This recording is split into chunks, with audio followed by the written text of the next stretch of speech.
ಮರೆಯಾದ ಹಿರಿಯ ರಾಜಕೀಯ ಧುರೀಣ ನವ ಬೆಂಗಳೂರಿನ ನಿರ್ಮಾತೃ ಎಸ್.ಎಂ. ಕೃಷ್ಣ ಅವರನ್ನು ನಾವು ಕಳ್ಕೊಂಡಿದ್ದೀವಿ. ರಾಜ್ಯದ ಮಾಜಿ ಮುಖ್ಯಮಂತ್ರಿ ಹಾಗೂ ಕೇಂದ್ರದ ಸಚಿವರಾಗಿ ಸೇವೆ ಸಲ್ಲಿಸಿದಂಥವರು ಈಗ ಬೆಂಗಳೂರಿನ ಸದಾಶಿವನಗರ ನಿವಾಸದಲ್ಲಿ ಅಂತಿಮ ದರ್ಶನಕ್ಕೆ ವ್ಯವಸ್ಥೆಯನ್ನು ಮಾಡಲಾಗಿದೆ. ಪಾರ್ಥಿವ ಶರೀರದ ಅಂತಿಮ ದರ್ಶನವನ್ನು ಪಡಿತಾ ಇದ್ದಾರೆ ಗಣ್ಯರು. ಬೆಳಗಾವಿಯಿಂದ ಸಚಿವರು, ಮಾಜಿ ಸಚಿವರೆಲ್ಲರೂ ಕೂಡ ಬೆಂಗಳೂರಿನತ್ತ ಆಗಮಿಸ್ತಾ ಇದ್ದಾರೆ. ಮಾಜಿ ಸಿಎಂ ಎಸ್.ಎಂ. ಕೃಷ್ಣ ವಿಧಿವಶ. ಒಂದು ಕಡೆ ಬೆಳಗಾವಿಯಲ್ಲಿ ಅಧಿವೇಶನ ನಡೀತಾ ಇತ್ತು, ಕೇಂದ್ರದಲ್ಲಿ ಸಂಸತ್ ಅಧಿವೇಶನ ಕೂಡ ನಡೀತಾ ಇತ್ತು. ಈ ಸಂದರ್ಭದಲ್ಲಿ ಎಲ್ಲರೂ ಕೂಡ ಬೆಂಗಳೂರಿನತ್ತ ಆಗಮಿಸ್ತಾ ಇದ್ದಾರೆ. ದೃಶ್ಯದಲ್ಲಿ ತಾವೀಗ ನೋಡ್ತಾ ಇದ್ದೀರಾ, 92 ವಯಸ್ಸಿನ ಹಿರಿಯ ರಾಜಕೀಯ ಮುತ್ಸದ್ದಿ ಎಸ್.ಎಂ. ಕೃಷ್ಣ. ರಾಜಕೀಯದಲ್ಲಿ ಅವರು ನೋಡದ ಕ್ಷೇತ್ರವಿಲ್ಲ, ಅನುಭವಿಸಿದ ಅಧಿಕಾರವಿಲ್ಲ ಅಂತಕ್ಕಂಥದ್ದು ಎಲ್ರಿಗೂ ಗೊತ್ತಿರತಕ್ಕಂಥ ವಿಚಾರ. ಅದು ಕೌಶಲ್ಯ, ಜ್ಞಾನ, ಪಾಂಡಿತ್ಯ ಎಲ್ಲದರಲ್ಲೂ ಬೆಸ್ಟ್ ಮುಖ್ಯಮಂತ್ರಿ ಅಂತ ಕರೆಸ್ಕೊಂಡಂಥವ್ರು. ಜೊತೆಗೆ ವಿದೇಶ ಪ್ರವಾಸದ ಹುಚ್ಚಿದ್ದಂಥವ್ರು. 1958ರಲ್ಲೇ ಅವರು ಅಮೆರಿಕ ಪ್ರವಾಸವನ್ನು ಮಾಡ್ತಾರೆ ಉನ್ನತ ವ್ಯಾಸಂಗಕ್ಕೋಸ್ಕರ. ಅದಾದ ನಂತರ ಬಹುತೇಕ ಎಲ್ಲ ಯುರೋಪಿಯನ್ ರಾಷ್ಟ್ರಗಳು, ಆಸ್ಟ್ರೇಲಿಯಾ, ಆಫ್ರಿಕಾ ಖಂಡಗಳು ಎಲ್ಲ ಕಡೆಯಲ್ಲೂ ಕೂಡ ಪ್ರವಾಸಕ್ಕೆ ಹೋಗ್ತಾ ಇದ್ದಂಥವ್ರು. ಜೊತೆಗೆ ಅಲ್ಲಿ ಆಧುನಿಕತೆಯನ್ನು ಹೇಗೆ ಅಳವಡಿಸ್ಕೊಂಡಿದ್ದಾರೆ, ಅದನ್ನು ನಾವು ಯಾಕೆ ಕರ್ನಾಟಕಕ್ಕೆ ತರಬಾರ್ದು, ಬೆಂಗಳೂರಿಗೆ ತರಬಾರ್ದು ಅಂತಕ್ಕಂಥ ದೂರದರ್ಶಿತ್ವವನ್ನು ಹೊಂದಿದ್ದಂತಹ ಮತ್ತು ಅದನ್ನು ಸಾಕಾರಗೊಳಿಸಿದಂತಹ ನಾಯಕ ಅಂತಂದರೆ ಅದು ಎಸ್.ಎಂ. ಕೃಷ್ಣ. ಬೆಂಗಳೂರು ಇವತ್ತು ವಿಶ್ವದ ದೃಷ್ಟಿಯನ್ನು ಸೆಳೆಯೋದಕ್ಕೆ, ಬೆಂಗಳೂರಿನಲ್ಲಿ ಇರ್ತಕ್ಕಂಥ ಇಂಟರ್ನ್ಯಾಷನಲ್ IT ಹಬ್ಗಳು ಬರೋದಕ್ಕೆ ಎಲ್ಲದಕ್ಕೂ ಕೂಡ ಕಾರಣೀಕರ್ತರಾಗಿರ್ತಕ್ಕಂಥವ್ರು ಎಸ್.ಎಂ. ಕೃಷ್ಣ. ಇವತ್ತೊಂದು ದಿವಸ ಯುವಕರು, ಯುವತಿಯರು 3 ಲಕ್ಷ 4 ಲಕ್ಷ ಸಂಬಳ ತಗೋತಾ ಇದ್ದಾರೆ IT ವಲಯದಲ್ಲಿ ಅಂತಂದರೆ ಅದಕ್ಕೂ ಕೂಡ ಕಾರಣಕರ್ತರಾಗಿರ್ತಕ್ಕಂಥವ್ರು ಎಸ್.ಎಂ. ಕೃಷ್ಣ. ಎಸ್.ಎಂ. ಕೃಷ್ಣ ಅವರು ಮುಖ್ಯಮಂತ್ರಿ ಆಗಿದ್ದಂತಹ ಅವಧಿಯಲ್ಲಿ ಈ ಅನ್ನದಾಸೋಹವನ್ನು ತಂದಂಥವ್ರು, ಅಂದರೆ ಶಾಲೆಯಲ್ಲಿ ಮಧ್ಯಾಹ್ನದ ಬಿಸಿಯೂಟ ಯೋಜನೆಯನ್ನು ತಂದಂತಹ ವ್ಯಕ್ತಿತ್ವ. ಇವತ್ತು ಕರ್ನಾಟಕದ ಪಾಲಿಗೆ ಬೆಂಗಳೂರು ಕಾಮಧೇನುವಾಗಿದ್ದರೆ, ಅಂದರೆ ನಮ್ಮ ಟೋಟಲ್ ಆದಾಯ ಎಷ್ಟು ಬರುತ್ತೆ ರಾಜ್ಯದ್ದು, ಅದರಲ್ಲಿ 57% ಬರೀ ಬೆಂಗಳೂರಿಂದ ಬರ್ತಾಯಿದೆ. ಅದರಲ್ಲಿ ಒಂದು ದೊಡ್ಡ ಕೊಡುಗೆ ಎಸ್.ಎಂ. ಕೃಷ್ಣ ಸಾಹೇಬ್ರದ್ದಿದೆ. ಅಷ್ಟು ಮಾತ್ರ ಅಲ್ಲ, ಇವತ್ತು ಕರ್ನಾಟಕ ತಮ್ಮ ಭೂ ದಾಖಲೆಗಳನ್ನು ಕಂಪ್ಯೂಟರೀಕರಣವನ್ನು ಮಾಡಲಾಗಿದೆ. ಎಲ್ಲ ಡಿಜಿಟಲೈಸ್ ಮಾಡಿದ್ದೀವಿ, ನಾವು ಕಂಪ್ಯೂಟರೈಸ್ ಮಾಡಿದ್ದೀವಿ. ಇದರ ಶ್ರೇಯಸ್ಸು ಮೂಲತಃ ಸಲ್ಲಬೇಕಾಗಿರುವಂಥದ್ದು ಎಸ್.ಎಂ. ಕೃಷ್ಣ ಸಾಹೇಬರಿಗೆ. ಯಾಕೆಂತಂದರೆ ಅವರು ಮುಖ್ಯಮಂತ್ರಿ ಆಗಿರುವಂಥ ಸಂದರ್ಭದಲ್ಲಿ ಈ ಪಹಣಿ ಪಟ್ಟ ಇಂಥ ವಿಚಾರಗಳೇನಿದೆ ಇವುಗಳನ್ನ ಗಣಕೀಕರಣ ಮಾಡಬೇಕು ಅಂತ ಭೂಮಿ ಪ್ರಾಜೆಕ್ಟನ್ನು ತೊಗೊಂಬಂದಂಥವರು. ಇವತ್ತು ಎಲ್ಲ ಭೂ ದಾಖಲೆಗಳು ಕೂಡ ಗಣಕೀಕರಣ ಆಗಿದೆ. ಆದರೆ ಅದಕ್ಕೆ ನಾಂದಿನ ಹಾಡಿದಂಥವರು ಎಸ್.ಎಂ. ಕೃಷ್ಣ ಸಾಹೇಬರು. ಇವತ್ತು ಹಾಗೆ ಲಿಕ್ಕರ್ ಲಾಬಿ ಅನ್ನೋದನ್ನು ಕೂಡ ಭಾಳ ದೊಡ್ಡ ಪ್ರಭಾವವನ್ನು ರಾಜಕೀಯದ ಮೇಲೆ ಬೀರ್ತಾಯಿತ್ತು. ಈ ಸೆಕೆಂಡ್ಸ್ ಅನ್ನೋದು ಈ ಟ್ಯಾಕ್ಸನ್ನು ಕದ್ದು ಬಿಟ್ಟು ಲಿಕ್ಕರ್ ಮಾಫಿಯಾ ಅನ್ನೋದು ಬೆಳೀತಾ ಇತ್ತು.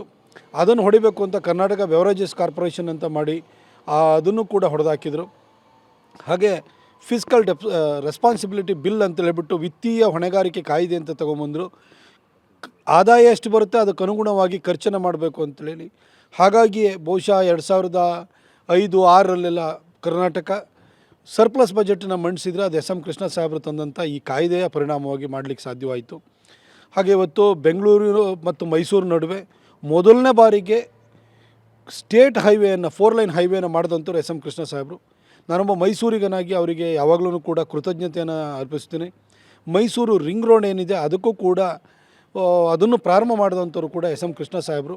Tier 2, Tier 3 ಸಿಟೀಸಿಗೆ IT BT ಹೋಗಬೇಕು ಅಂತೇಳಿ ಹೇಳಿ ಅವರು ಪ್ರಯತ್ನ ಮಾಡಿದ್ರಿಂದಾಗಿ ಇವತ್ತು ಇನ್ಫೋಸಿಸ್ ಅನ್ನೋದು ಮೈಸೂರಿನಲ್ಲಿ, ಮಂಗಳೂರಿನಲ್ಲಿ, ಹುಬ್ಬಳ್ಳಿಯಲ್ಲಿ ಇತ್ತು ಅಂತಂದರೆ ಅದಕ್ಕೆ ಎಸ್.ಎಂ. ಕೃಷ್ಣ ಸಾಹೇಬ್ರ ಕಾರಣ.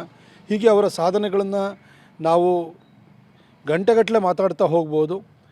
ಒಬ್ಬ ಒಳ್ಳೆಯ ಮುಖ್ಯಮಂತ್ರಿ ಆಗಿದ್ದಂಥವ್ರು. ಆ ಕಾಲದಲ್ಲಿ ರಾಜ್ಕುಮಾರ್ ಅಪಹರಣ ಇತ್ತು, ನಾಗಪ್ಪ ಹತ್ಯೆ ಆಯಿತು, ವಿಠಲನಹಳ್ಳಿ ಗೋಲಿಬಾರ್ ಆಯಿತು, ಕಾವೇರಿಯ ಗಲಾಟೆ ಇತ್ತು. ಇದರ ನಡುವೆ ಕೂಡ ಒಳ್ಳೆಯ ಅಡ್ಮಿನಿಸ್ಟ್ರೇಷನನ್ನು ಕೊಟ್ಟಂಥ ಒಬ್ಬ ಅತ್ಯುತ್ತಮ ಮುಖ್ಯಮಂತ್ರಿ ಅವರಾಗಿದ್ದರು. ವೈಯಕ್ತಿಕವಾಗಿ ನಾನು ಅವರು ಕಡೆ ಕ್ಷಣಕ್ಕೆ BJPಗೆ ಬಂದರು. ಆದರೂ ನಾನು ಅವರು ಕಾಂಗ್ರೆಸ್ನಲ್ಲಿದ್ದ ಕಾಲದಿಂದಲೂ ಕೂಡ ನನ್ನ ಅತ್ಯಂತ ನನ್ನ ಫೇವ್ರೆಟ್ ಮುಖ್ಯಮಂತ್ರಿ ಅಂತಂದರೆ ಅದು ಎಸ್.ಎಂ. ಕೃಷ್ಣ ಸಾಹೇಬರಾಗಿದ್ದರು. ನಮ್ಮಂಥವ್ರಿಗೆ ಬಹಳಷ್ಟು ಜನಕ್ಕೆ ಅವರ ಅಭಿವೃದ್ಧಿ ಕಾರ್ಯಗಳ ಮುಖಾಂತರವಾಗಿ ಮಾದರಿಯಾಗಿದ್ದಾರೆ. ಅವರ ಆತ್ಮಕ್ಕೆ ತಾಯಿ ಚಾಮುಂಡೇಶ್ವರಿ ಶಾಂತಿಯನ್ನು ಕೊಡಲಿ, ಅವರಿಗೆ ಸದ್ಗತಿಯನ್ನು ಕೊಡಲಿ ಅಂತ ಪ್ರಾರ್ಥಿಸ್ತೀವಿ. ಕಾಂಗ್ರೆಸ್ನ ಭಾಳ ದೊಡ್ಡ ಮಟ್ಟದಲ್ಲಿ ಟೀಕೆ ಮಾಡ್ತಾ ಇದ್ದಂತಹ ಪೀಕ್ನ ಟೈಮಲ್ಲೂ ಕೂಡ ತಾವು ಆಡಿ ಹೊಗಳುವಂಥದ್ದು ಎಸ್.ಎಂ. ಕೃಷ್ಣ ಅವ್ರನ್ನೇ ಮಾತ್ರ. ಅಂದರೆ ಅವರ ಕೆಲಸ ಅಷ್ಟರ ಮಟ್ಟಿಗೆ ಮಾದರಿ ಆದಂಥದ್ದು. ಮೈಸೂರಿನಲ್ಲೂ ಕೂಡ ಈ ಭಾಗದಲ್ಲೂ ಎಸ್.ಎಂ. ಕೃಷ್ಣ ಸಾಹೇಬರು 4 ಲೈನ್ ಹೈವೇನ ಆವತ್ತು ಸ್ಟೇಟ್ ಹೈವೇನ ತಂದರು. ಈ ಒಂದು ಮೈಸೂರು ರಿಂಗ್ ರೋಡ್ಗೂ ಅವರೇ ಕಾರಣರಾದರು. ಇನ್ಫೋಸಿಸ್ದು ಇಲ್ಲಿ ಟ್ರೈನಿಂಗ್ ಸೆಂಟರ್ ಬರಲಿಕ್ಕೆ ಅವರು ಕಾರಣರಾದರು. ಹೀಗೆ ಯಾವ ಊರಿಗೆ ಹೋದ್ರೂ ಕೂಡ ಅವ್ರದ್ದೊಂದು ಕೊಡುಗೆ ಅನ್ನೋದು ಕಾಣಿಸುತ್ತೆ. ಒಂದು ಆಮೂಲಾಗ್ರ ಬದಲಾವಣೆಯನ್ನು ತರಬೇಕು ಅಂತೇಳಿ ಹೇಳ್ಬಿಟ್ಟು ಅವ್ರು ಹೊರಟರು. IT BTಗೆ ಟ್ಯಾಕ್ಸ್ ಹಾಲಿಡೇನ ಕೊಟ್ಟು ಬೆಂಗಳೂರಿನಲ್ಲಿ IT BT ಬೂಮ್ ಆಗಲಿಕ್ಕೆ ಅವರು ಕಾರಣರಾದರು. ಇವತ್ತು 6,500 ಕಂಪ್ನಿಗಳು ಬೆಂಗಳೂರಿನಲ್ಲಿ IT ಕಂಪ್ನಿಗಳಿವೆ, ಸುಮಾರು 92 BT ಕಂಪ್ನಿಗಳಿವೆ. ಇವೆಲ್ಲ ಇಷ್ಟು ದೊಡ್ಡ ಪ್ರಮಾಣದಲ್ಲಿ ಬರಲಿಕ್ಕೆ SM ಕೃಷ್ಣ ಸಾಹೇಬರ ದೊಡ್ಡ ಕೊಡುಗೆ ಇದೆ. ಹಾಗಾಗಿ ಪಕ್ಷಾತೀತವಾಗಿ ಎಲ್ಲರೂ ಗೌರವಿಸುವಂಥ ವ್ಯಕ್ತಿತ್ವ ಅವ್ರದ್ದಾಗಿತ್ತು. ಸಾಮಾನ್ಯವಾಗಿ ಇತ್ತೀಚಿನ ದಿನಗಳಲ್ಲಿ ಟೀಕೆ ಪ್ರತಿ ಟೀಕೆ ಅನ್ನುವಂಥದ್ದು ಎಲ್ಲ ಸಭ್ಯತೆಗಳನ್ನು ಮೀರೋಗ್ಬಿಟ್ಟಿದೆ. ಬಟ್ SM ಕೃಷ್ಣ ಸರ್ ಹತ್ರ ಆ ಥರದ್ದು ಯಾವತ್ತೂ ನಾವು ಕಾಣಲಿಲ್ಲ. ಅದೇ ಒಂದು ಇವತ್ತಿನ ರಾಜಕಾರಣಿಗಳಿಗೆ ಮಾದರಿ ಆಗಬೇಕಾಗಿರುವಂಥದ್ದು. ಅವರು ಮುಖ್ಯಮಂತ್ರಿ ಆಗಿದ್ದ ದಿನಗಳನ್ನು ನೋಡಿದ್ದೀನಿ. ಆಗಷ್ಟೇ ನಾನು ಪತ್ರಿಕೋದ್ಯಮಕ್ಕೆ ಬಂದಿದ್ದೆ. ಪ್ರತಿನಿತ್ಯನೂ ಕೂಡ ಅದು TV ಇರ್ಬೋದು, ಪೇಪರ್ ಇರ್ಬೋದು, ಎಲ್ಲರದ್ದು ಹೇಳಿಕೆಗಳ ಜಗಳಗಳೇ ನಡೀತಾ ಇರೋವು. ನನಗೆ ಅವ್ರದ್ದೆಲ್ಲ ಹೆಸರು ಹೇಳಲಿಕ್ಕೆ ಹೋಗಲ್ಲ, ಭಾಳ ಸೀನಿಯರ್ ಪಾಲಿಟಿಷಿಯನ್ಸ್ ಇದ್ದಾರೆ. ಪ್ರತಿನಿತ್ಯನೂ ಜಗಳ ನಡೀತಾ ಇರ್ತದೆ. ಆದರೆ SM ಕೃಷ್ಣ ಅವರು ಯಾವತ್ತೂ ಕೂಡ ಸ್ವಂತ ರೀತಿಯಿಂದ ಯಶಸ್ವಿಯಾಗಿ ನಿರ್ವಹಿಸಿ ಡಾಕ್ಟರ್ ರಾಜ್ಕುಮಾರ್ ಅವ್ರನ್ನ ಮತ್ತೆ ವಾಪಸ್ ಕರ್ಕೊಂಡು ಬಂದರು. ಅಕಸ್ಮಾತ್ ಎಲ್ಲರೂ ಅದು ಸಾಧ್ಯ ಆಗದೇ ಇದ್ದಿದ್ದರೆ ನಾವು ಆಗ್ತಾಯಿದ್ದ ಅನಾಹುತವನ್ನು ಊಹಿಸ್ಲಿಕ್ಕೂ ಅಸಾಧ್ಯ. ಆ ರೀತಿ ಒಂದು ಜಾಣ್ಮೆಯ ಪ್ರದರ್ಶನವನ್ನು ಮಾಡಿದ್ರು. ಬರಗಾಲದ ನಡುವೆ, ಸಂಕಷ್ಟಗಳ ನಡುವೆ ರಾಜ್ಯವನ್ನು ನಿರ್ವಹಿಸಿದರು. ಅವ್ರ ಪ್ರತಿಯೊಂದು ಮಾತು ಕೂಡ ತೂಕದ ಮಾತು. ನಾವೆಲ್ಲ ಸಾರ್ವಜನಿಕ ಜೀವನದಲ್ಲಿರೋರು ಕಲಿಬೇಕಾಗಿರ್ತಕ್ಕಂಥ ಸಂಗತಿ. ಮಾತಾಡಿದ್ರೆ ಹೋಯ್ತು, ಮುತ್ತು ಒಡೆದ್ರೆ ಹೋಯ್ತು ಅಂತ ಗಾದೆ ಮಾತು. ಆದರೆ ಆಡಿದ ಮಾತು ಮೌಲ್ಯಯುತವಾಗಿರಬೇಕು, ಅದು ತೂಕ ಕಳ್ಕೊಳ್ಬಾರ್ದು ಅನ್ನೋದು SM ಕೃಷ್ಣ ಅವರ ಸಾರ್ವಜನಿಕ ಬದುಕಿನಲ್ಲಿ ಅವರು ಆಡ್ತಿದ್ದ ಪ್ರತಿಯೊಂದು ಮಾತು ಕೂಡ ಅರ್ಥಗರ್ಭಿತವಾಗಿರ್ತಿತ್ತು, ಸಮಯೋಚಿತವಾಗಿರ್ತಿತ್ತು, ತೂಕದ ಮಾತಾಗಿರ್ತಿತ್ತು. ಯಾರನ್ನೂ ನೋಯಿಸುವ ರೀತಿಯಲ್ಲಿ ಅವರು ರಾಜಕಾರಣವನ್ನು ಮಾಡಲಿಲ್ಲ. ಅಂಥ ಒಂದು ಮುತ್ಸದ್ದಿ ರಾಜಕಾರಣಿಯನ್ನು ನಾವು ಕಳ್ಕೊಂಡಿದ್ದೀವಿ. ಅವರ ಬಹುಕಾಲದಿಂದ ಅವರ ಅನಾರೋಗ್ಯದಿಂದ ನರಳ್ತಾ ಇದ್ದರು. ನಾನು ಆಸ್ಪತ್ರೆಗೆ ಭೇಟಿ ಕೊಟ್ಟು ಬಂದಿದ್ದೆ.